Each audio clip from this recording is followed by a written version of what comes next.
issues. I am confident that the world is hearing.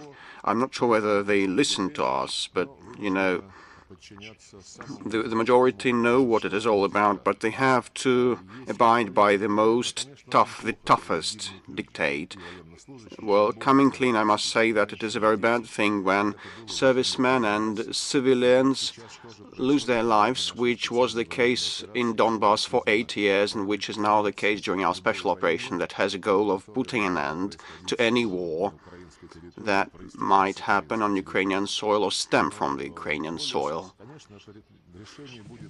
Definitely a way out, a solution will be found, and the minimum terms acceptable to us are well known, and they are discussed at the talks with the Ukrainian side, which happened in Gomel and which will be the case today. The Ukrainian team once again has found some reasons to postpone the negotiations. Probably they most likely receive the instructions from Washington. This is not a standalone autonomous country, but anyway, the talks will take place. I will not go point by point.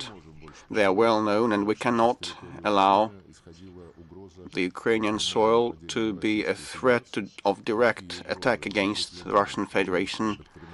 And, these threats are enshrined in Kiev's doctrines, current doctrines, and their desire to join NATO, which knows no rest, and the lack of desire, the absence of desire of NATO to take measures against providing one's security at the expense of others' security are among the main reasons. But I want to say a different thing now.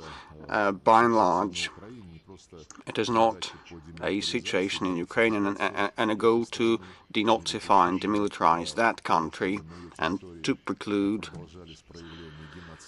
seeing the manifestations of genocide on that territory and putting an end to any sort of violence and allowing the Ukrainians to define their own fate and destiny. But more generally, it's about the global order, and the West has been dodging responses and feedback on our clear-cut proposals with respect to the European security architecture.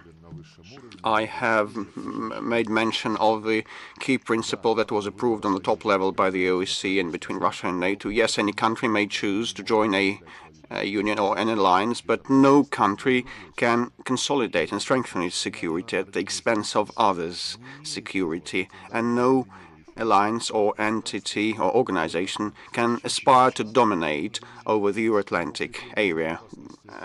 Unfortunately, NATO has been acting in this vein, and it's the talk of the town that they are consolidating and improving their security at the expense of our security. But all their assertions that this will not be a threat to Russia's security are null and void. Well, how can the West decide what is needed for us to feel secure?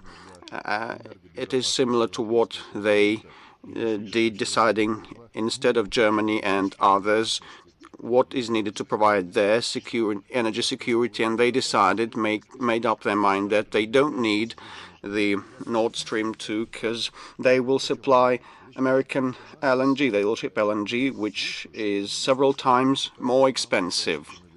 So they're hearing to what we're saying, but they do not listen to what we say, and they are trying to impose their ideas about how we shall live on. And what springs to me is as follows: Napoleon and Hitler back in the past wanted to subjugate Europe, and now the United States does that, and the European Union was shown its place, and the Nord Stream 2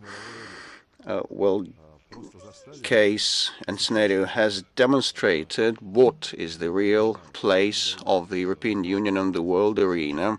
And now talks are heard and the claims by the Western capitals are heard, but that actually provides us with a picture on the global arena. It is similar to Hollywood.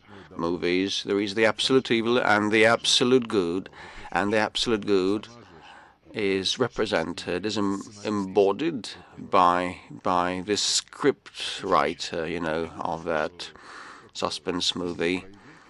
I am sure that the hysterics will pass and our Western partners will calm down, and we would be ready to pursue dialogue with one precondition based on the equality and on the account for each other's interests. Thank you.